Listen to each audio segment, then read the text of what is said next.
آج ہم آپ کو کربلا کا ایک ایسا واقعہ سنانے جا رہے ہیں جسے سن کر دل تڑپ اٹھے گا۔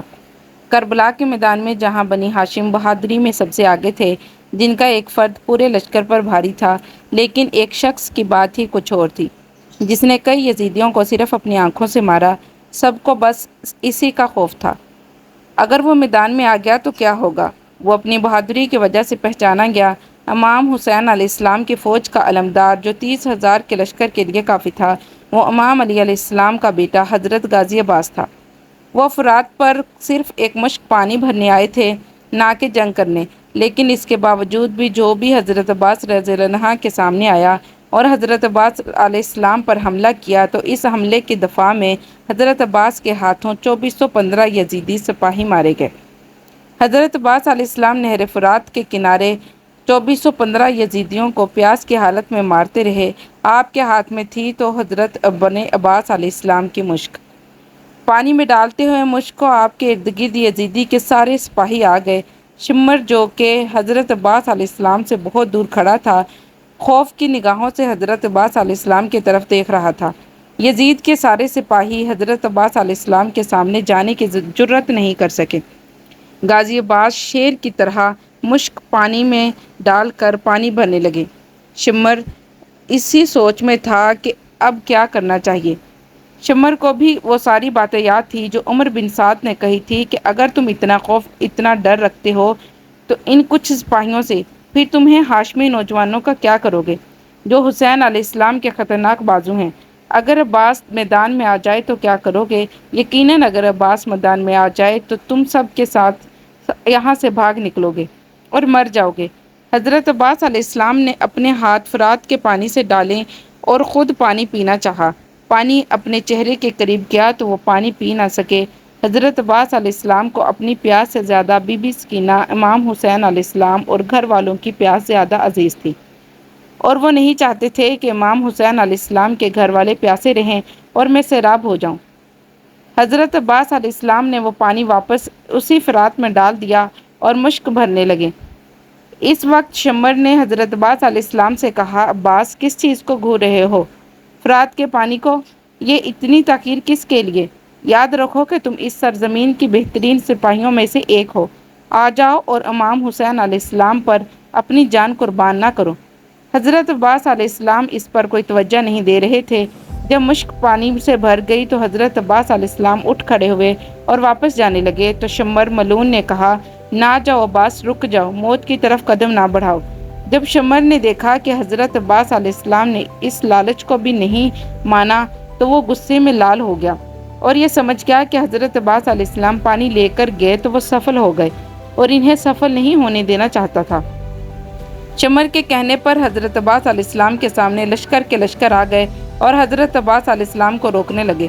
حضرت عباس علیہ السلام کے سامنے یہ لشکر کچھ بھی نہیں تھا۔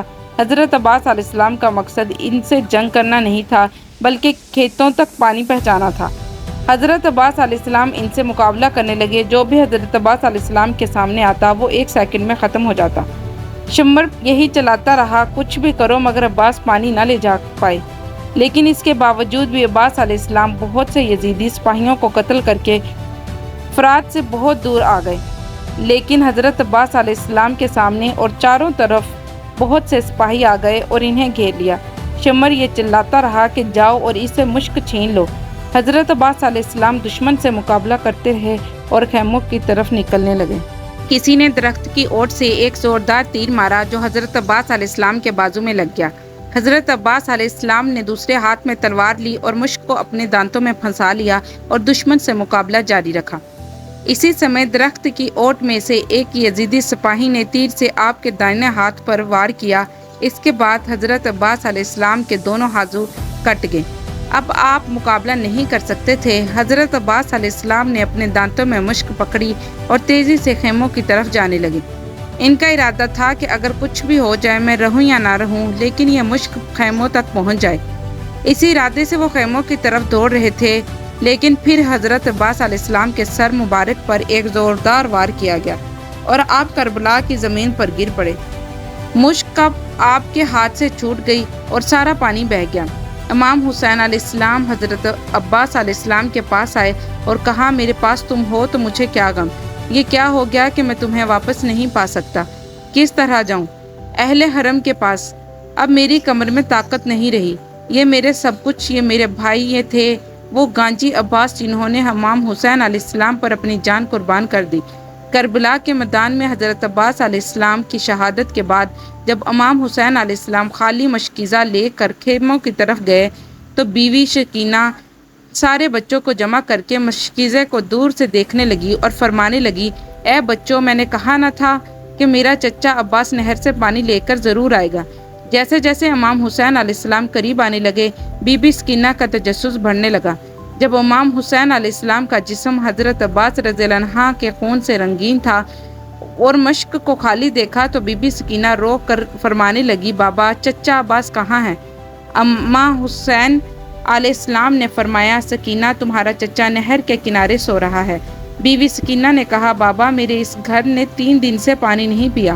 امام حسین علیہ السلام نے بی بی سکینہ کو دیکھا اور فرمایا، سکینہ، ایک خالی خیمے میں اپنی بیٹی سکینہ کو لے گئے اور زمین پر ہاتھ رکھا۔ جیسے ہی ہاتھ اٹھایا تو زمین سے پانی ابلنے لگا۔ بی بی سکینہ پانی کو دیکھ کر خوش ہونے لگی تو امام حسین علیہ السلام نے فرمایا، سکینہ، اس خیمے کے باہر نگاہ کر کے دیکھ۔ جب بی بی سکینہ نے باہر دیکھا تو باہر لاکھوں لوگ پیاسے تھے جو بی بی سکینہ کو دیکھ رہے تھے۔ بی بی سکینہ نے فرمایا، بابا، یہ کون ہے؟ تو امام حسین علیہ السلام فرمانے لگے، اے سکینہ، یہ تیرے نانا کی امت ہے۔ اگر آج تم پانی پی لو گی تو روز محشر یہ سب لوگ ہوں گے کوثر سے محروم ہو جائیں گے، چونکہ ہمارے پیاسے رہنے سے ہی اللہ کے رسول کا دین بچے گا اور تیرے نانا کی نبوت۔ بی بی سکینہ نے کہا، بابا، میرے نانا کی امت کے لیے اگر اس سکینہ کو قربان ہونا پڑے اور تا قیامت اگر پیاسا بھی رہنا پڑے تو مجھے منظور ہے۔ میرا بھائی عباس الیاس اگر پیاس سے تڑپ تڑپ کر مر بھی جائے تو مجھے یہ بھی منظور ہے۔ اللہ کے دین کے لیے ہم اہل بیت ہر دکھ سے لیں گے۔ سلام ہو بی بی سکینہ کی پیاس پر۔ حضرت حسن اور حسین علیہ السلام کی 4 سال کی بیٹی شہزادی کے ساتھ جو ظلم ہوا، ایسا ظلم کسی امت کے لوگوں نے اپنے نبی کے نواسیوں کے ساتھ نہیں کیا ہوگا۔ کربلا سے لے کر شام تک کون سا ظلم تھا جو یزیدی فوج نے سکینہ کے ساتھ نہ کیا ہو؟ جب میدان کربلا میں سب لوگ شہید ہو گئے تو امام حسین علیہ السلام اکیلے تنہا رہ گئے۔ امام حسین علیہ السلام جھلجھنا پر سوار ہوئے اور جھلجھنا کی لگام کئی بار کھینچی مگر جھلجھنا آگے نہ بڑھا۔ جھلجھنا سر جھکا کر اپنے قدموں کی طرف دیکھنے لگا۔ امام حسین علیہ السلام جھلجھنا سے اتر کر دیکھا تو بی بی سکینہ جھلجھنا کے قدموں سے لپٹ کر کہہ رہی تھی، اے جھلجھنا، میرے بابا کو نہ لے کر جا۔ وہاں جو بھی گیا ہے گھوڑے پر سوار ہو کر میدان جنگ کی طرف گیا ہے، لوٹ کر نہیں آیا تو اسے نہ لے کر جا۔ امام حسین علیہ السلام نے صد بی بی سکینہ کو زینب کے حوالے کیا۔ جب خیموں میں آگ لگ گئی، سکینہ روتے ہوئے خیمے سے باہر نکلی اور دوڑتی ہوئے میدان کربلا کی طرف گئی۔ ہر طرف یزیدی لشکر تھا۔ صد سکینہ نے لوگوں سے پوچھا کہ میرے بابا کہاں ہیں؟ ان میں سے ایک ظالم نے پوچھا کہ تمہارے بابا کا نام کیا ہے؟ جیسے ہی بی بی سکینہ نے کہا کہ حسین، تو اس ظالم نے تیر کو نکالا اور امام حسین علیہ السلام کو مارتے ہوئے فرمایا کہ دیکھ، یہ تیرا بابا۔ بی بی سکینہ دوڑتے ہوئے اپنے بابا کی طرف پہنچی اور اپنے بابا کی گردن پر خنجر چلتے ہوئے دیکھ رہی تھی۔ سال کی بچی اپنے باپ کو قریب سے ذبح ہوتے دیکھ رہی تھی کہ چھری دکھا کر امام حسین علیہ السلام کو یزیدی مار رہے تھے۔ امام حسین علیہ السلام کی شہادت کے بعد ظالموں نے جسموں پر گھوڑے دوڑائے اور خیموں میں آگ لگا دی۔ میدان کربلا میں عصر کے وقت کوفیوں کے کچھ لٹیروں نے اہل بیت کو ایک خیمے میں جمع کر کے باقی خیموں کو آگ لگا دی۔ آگ کے شعلے بلند ہو رہے تھے اور اہل رسول کے دل ڈوب رہے تھے۔ شیطان کے ساتھیوں نے مال غنیمت اکٹھا کرنا شروع کر دیا۔